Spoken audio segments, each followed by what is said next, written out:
এই যে লেখা আছে, ছোটবেলায় সবাই আমাকে ছেলে বলতো, কিন্তু আমি নিজেই একসময় বুঝলাম আমার শরীরটা ছেলেদের মতো হলেও আমি মনে মনে একজন মেয়ে। সে যদি মেয়ে হয়, একটা ছেলে যদি মেয়ে হয়, আর সে তাহলে তার বিয়ে হবে কার সাথে? ছেলের সাথে। তার মানে কি? সমকামী, যেটা আমাদের দেশে অবৈধ, কিন্তু সেটাকে বৈধতা করা হচ্ছে এই গল্পের মাধ্যমে। এই বইটার দাম 80 টাকা দিয়ে আমি কিনছি। বইটা কিনবেন, কিনে এই যে 2টা পাতা আছে শরীফ শরীফা, ছিঁড়বেন, ছিঁড়ার পরে আপনারা হচ্ছে ওই বইটা আবার দিয়ে দিবেন, দিয়ে বলবেন এটা কম, অর্ধেক দামে বেচো, যাতে মানুষের অ্যাওয়ারনেস হয় যে এই বইয়ের আমাদের প্রতিবাদ এটা হতে পারে যে আমরা এই বইয়ের 2টা পাতা, এই শরীফ শরীফার পাতা ছিঁড়ে ওই বইটা আবার ওদের কাছে দিব, আমার টাকা দিয়ে আমি ছিঁড়বো।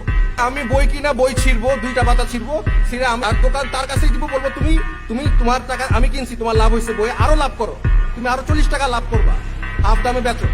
খালি বাপ মারে বলবা যে এই পাতাগুলো আমরা ছিঁড়ে রাখছি এই বই থেকে, এবং এই হাফ দামে আপনি কিনতে পারবেন। আমরা তাদেরকে দেখাই দিব যে এখানে প্রতিবাদ হচ্ছে, আমরা এই বইয়ের পাবলিকেশন যেগুলো পাবলিশ হচ্ছে সেগুলো আমরা যদি ছিঁড়ে ফেলে এই 2টা পেজ, এবং এটা যদি ফেসবুকে আপলোড করি সবাই যে আমরা ছিঁড়তেছি জায়গায় জায়গায়, আমার টাকা দিয়ে আমি ছিঁড়বো এই 2 পাতা। এটা কোনো শিক্ষা না, এটা আমার ভবিষ্যৎ, আমার ছেলেমেয়ের ভবিষ্যৎ ধ্বংস করার একটা পার্ট পায়তারা।